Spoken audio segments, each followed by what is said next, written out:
जय गुरु जी। शुक्राना गुरु जी। सारी संगत को जय गुरु जी। आज मैं आप सबको बताऊंगी कि गुरु जी का सत्संग करते समय कितने लोग होने चाहिए। गुरु जी का सत्संग चाहे आप 2 लोग संगत बैठ के कीजिए, चाहे 4 लोग, चाहे 6 लोग, चाहे 50 लोग या 10,000 लोग, या चाहे आप अकेले बैठ के कीजिए। सत्संग में संगत की कोई भी लिमिट नहीं है। बस इतना ध्यान रखिए, आप जब भी सत्संग करें सच्चे मन और विश्वास से करें। कहीं ऐसा ना हो बैठकर सत्संग तो कर रहे हैं पर ध्यान आपका कहीं और ही है, या आपका मन आपके बच्चों में लगा हुआ है। आप सत्संग तो कर रहे हैं लेकिन आपका सारा ध्यान आपके हस्बैंड में लगा हुआ है। ऐसा बिल्कुल भी नहीं होना चाहिए। आप जब भी गुरु जी का सत्संग कीजिए तो आपका पूरा ध्यान गुरु जी के सत्संग में ही होना चाहिए। गुरु जी का सत्संग करते समय कितनी संगत है इसका कोई भी फर्क नहीं पड़ता। सिर्फ ध्यान पड़ता है तो किस बात का कि गुरु जी का सत्संग करते वक्त सारा ध्यान आपका सत्संग में ही होना चाहिए। कोई भी काम डर के मत कीजिए। जो भी काम करना है गुरु जी को बता कर कीजिए, उनसे शेयर करके कीजिए। गुरुजी आपका साथ ज़रूर देंगे। अब मैं आप सबको बताती हूँ गुरुजी का सत्संग घर में कैसे करें। अक्सर सारी संगत गुरुजी की गद्दी नहीं बनाती है, घर में कम जगह होने की वजह से। जो संगत घर में छोटा सा सत्संग कर रही है उनके लिए सबसे पहले आपको गुरुजी के बैठने के लिए आपको एक सीट चाहिए। आपके घर में सोफ़ा या चेयर हो तो उसे अच्छे से साफ़ कर लें और उसे यूज़ कर सकते हैं। अब उसके लिए एक नया चोला चाहिए जिसे हम सोफ़े या चेयर पर बिछा सकें, और सोफ़ा या चेयर पर साइड में 2 पिल्लो लगाने हैं ताकि गुरुजी अच्छे से और आराम से बैठ सकें। उन पिल्लो पर भी नया कवर लगाना है और ये हो गया गुरुजी के बैठने का इंतज़ाम। अब हमें गुरुजी के चरण के लिए एक गद्दी या स्टूल लगाना है जिस पर गुरुजी अपने चरण रखेंगे, और उस गद्दी या स्टूल पर भी नया कपड़ा बिछाना है। अब आती है भोग के बारे में बताने की बारी। गुरुजी के सत्संग के लिए हमें नया बर्तन लाना है जिसमें हम गुरुजी को भोग लगाएंगे, और वो बर्तन आपने अपने खाने के बर्तनों के साथ मिक्स नहीं करने हैं, क्योंकि हम जब भी सत्संग करेंगे तो हम वही बर्तन गुरु जी के लिए भोग के लिए इस्तेमाल कर सकते हैं।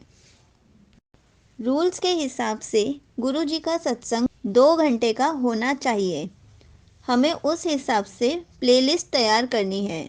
वैसे तो आजकल प्लेलिस्ट यूट्यूब पर मिल ही जाती है, तो आप अगर खुद से प्लेलिस्ट बनाना चाहते हैं तो सबसे पहले वेलकम बैंड रखते हैं, फिर एक ओंकार, फिर शबद गुरबानी, और फिर एंड में शिव जी की आरती रखते हैं और फिर सत्संग समाप्त हो जाता है। आप ध्यान रखें, गुरुजी के आगे सुबह जोत जलाकर उनको इनवाइट करें कि गुरुजी आज हम आपका सत्संग कर रहे हैं। आप टाइम बताएं और कहें कि गुरुजी आप ज़रूर आना। ये मत सोचना कि गुरुजी कैसे आएंगे, हमें दिखेंगे भी या नहीं दिखेंगे। कोई भी मन में डाउट मत रखना। अब सत्संग स्टार्ट कैसे करना है। जब वेलकम बैंड बजाना शुरू करें तो अपने गेट की एंट्रेंस से रोज़ की पेटल्स डालते हुए गुरु जी का वेलकम करते हुए अंदर आएं। गुरु जी के आगे जोत जलाएं और जल प्रसाद ढक कर रख दें। कुछ टाइम बाद आप चाय प्रसाद और स्नैक्स में कुछ भी, ब्रेड पकोड़ा या समोसा, कुछ भी गुरु जी के लिए जो नए बर्तन लाए हैं उनमें डालकर और ढक कर लेकर आएं और गुरु जी के स्वरूप के आगे रख दें। 10 से 15 मिनट के बाद आप प्रसाद उठा लीजिए और सारी चाय में मिलाकर चाय प्रसाद सबको दे दीजिए।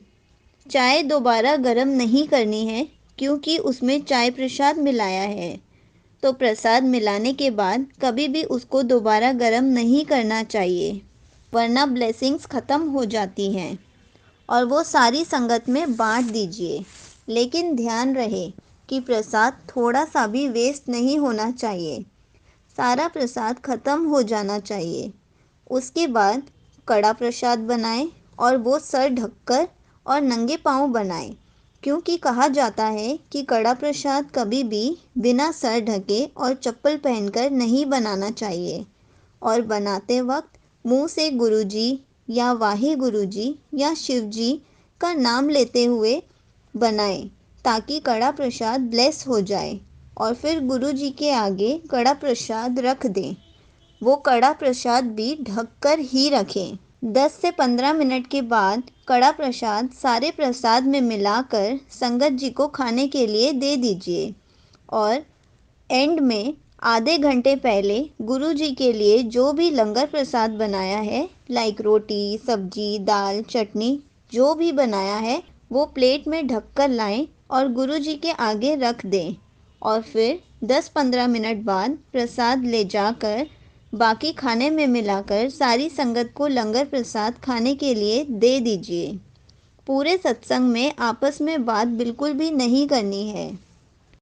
गुरुजी हमारे सामने ही बैठे हैं। गुरुजी की गद्दी को फ्लावर्स और बैलून से सजा सकते हैं। गुरुजी के आगे 2 साइड टेबल लगाइए। गुरुजी के राइट साइड में प्रसाद रखना है और लेफ्ट साइड में आप जो भी भगवान जी को मानते हैं, आप उनकी मूर्ति रख सकते हैं। और इस बात का ध्यान रखें, फ्लावर्स सिर्फ गुरुजी के चरण पर ही लगाने हैं, क्योंकि फूलों की माला सिर्फ चरणों पर ही लगाई जाती है, गुरुजी के स्वरूप पर बिल्कुल भी नहीं लगाई जाती। अगर आपके पास लूज़ फ्लावर्स हैं तो आप उनसे डेकोरेशन कर सकते हैं या फिर बैलून्स से डेकोरेशन कर सकते हैं। जय गुरुजी, शुक्राना गुरुजी।